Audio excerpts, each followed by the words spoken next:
Hello, j'espère que tu vas bien. Je voulais commencer ce matin cette petite histoire de méditation quotidienne que j'avais envie de mettre en place. Ne me tenez pas à rigueur si c'est pas très très régulier pour l'instant. Je pense qu'on aura plus de temps pour faire des choses très régulières à partir de la fin du mois prochain, parce que nouvelle vie. Du coup, en fait, je voudrais partager chaque jour, Dieu le permettant, une pensée qui vient de 365 pensées et citations de cœur à cœur avec le Père du ministère d'adoredieu.com, afin qu'on puisse avoir chacun de quoi se nourrir d'une petite méditation quotidienne avant de commencer la journée. Donc en fait, la façon dont c'est présenté, c'est qu'il y a un verset biblique, ensuite une petite exhortation, une petite prière et une citation du jour qui nous permet de rester avec quelque chose de ce qu'on a écouté aujourd'hui. Voilà. Alors le verset du jour, c'est dans 1 Corinthiens 1, verset 18. Car la prédication de la croix est une folie pour ceux qui périssent, mais pour nous qui sommes sauvés, elle est une puissance de Dieu. Quelle grâce nous avons de connaître Jésus, ça c'est sûr. Lorsque nous réalisons qu'il a accepté de mourir à la croix afin que nous puissions avoir droit à la vie éternelle, nous ne pouvons qu'être reconnaissants.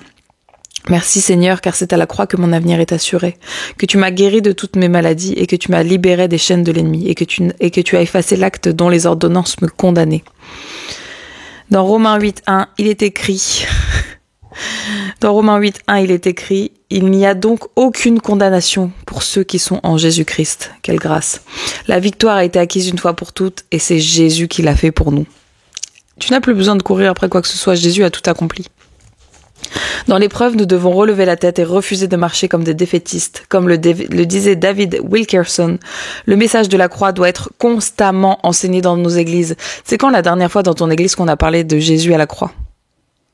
Moi, je trouve qu'on n'en parle pas assez. On est toujours en train de faire des il faut obéir, il faut faire ceci, il faut faire ça, toi il faut faire ci, mais on oublie à chaque fois que Jésus a payé le prix et que c'est par ses meurtrissures qu'on est sauvé et c'est par ses meurtrissures qu'on a la victoire. Bref. C'est à la croix que Dieu nous a guéris de nos maladies, qu'il nous a donné la victoire sur le péché. Le croyez-vous? Vous vous rappelez ce que j'ai dit hier dans la vidéo, que le juste vivra par sa foi. Et la foi, c'est croire. Est-ce que tu crois que Dieu, Jésus, par ses meurtrissures, il t'a guéri? Aujourd'hui, par la foi, saisissez votre victoire sur la maladie, le péché, la jalousie, la colère, l'amertume et même la culpabilité. Refusez d'être esclave du péché et confessez vos fautes au Seigneur. Il est écrit que si nous les avouons, Dieu est fidèle juste pour nous pardonner. Dieu est fidèle et juste pour nous pardonner. À Golgotha, Jésus a dit « Tout est accompli ». La prière du jour, c'est « Père, en Jésus, j'ai la victoire, je veux le proclamer même si la saison que je traverse n'est pas facile ». Et la citation du jour, c'est « Dieu ne veut pas que vous vous comportiez en victime, mais que vous adoptiez une mentalité de vainqueur ».